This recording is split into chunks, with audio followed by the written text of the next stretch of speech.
तारीख 28 जानेवारी 2024। स्थळ हिंजवडी पुणे। स्थानिक पोलीस स्टेशनमध्ये मुंबई पोलिसांचा एक फोन येतो।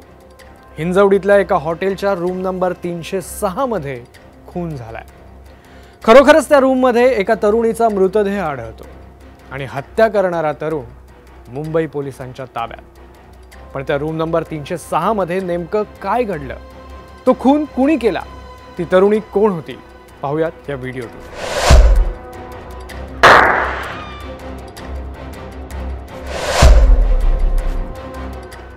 ऋषभ निगम आणि वंदना द्विवेदी मूळचे लखनौचे असलेले हे दोघेही गेली 10 वर्ष रिलेशनशिपमध्ये होते। वंदना नोकरीनिमित्त पुण्यात शिफ्ट झाली होती। ती पेशाने सॉफ्टवेअर इंजिनियर। वंदनालाच भेटण्यासाठी ऋषभ 25 जानेवारीला पुण्यात आला। हिंजवडीतल्या एका हॉटेलवर त्यांनी रूम बुक केली। मात्र पुण्यातल्या त्या हॉटेलवर 27 जानेवारीच्या रात्री ऋषभने एक भयंकर कृत्य केलं। ऋषभ आणि वंदना लखनौमध्ये एकाच परिसरात राहायचे। बरीच वर्ष रिलेशनशिपमध्ये होते। पण असं असलं तरी एका वेगळ्या प्लॅनिंगने ऋषभ पुण्यात आला होता। शनिवारी 27 जानेवारीला ऋषभने रात्री 9:15च्या सुमारास त्याच्याकडे असलेल्या रिव्हॉल्व्हरमधून वंदनावर एकामागोमाग एक 5 गोळ्या झाडल्या आणि त्या लॉजवरून तो बाहेर पडला। पुण्यातून बाहेर पडल्यावर तो थेट मुंबईच्या दिशेने निघाला। पण मुंबई पोलिसांना या तरुणाबद्दल एक टिप मिळाली आणि पोलिसांनी नाकाबंदी सुरू केली। नाकाबंदी दरम्यान ऋषभ निगम पोलिसांच्या तावडीत सापडला।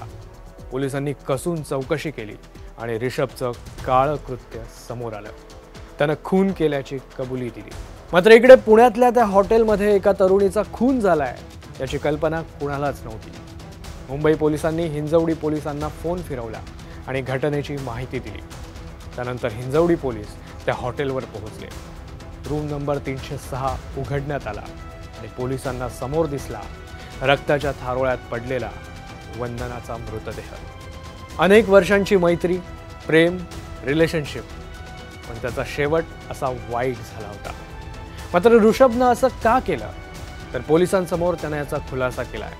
चारित्र्याच्या संशयावरून वंदनाला संपवल्याचं पोलिसांना त्याने सांगितलं। या प्रकरणाचा पोलीस तपास सुरू आहे, पण या धक्कादायक घटनेनं पुणे हादरलंय।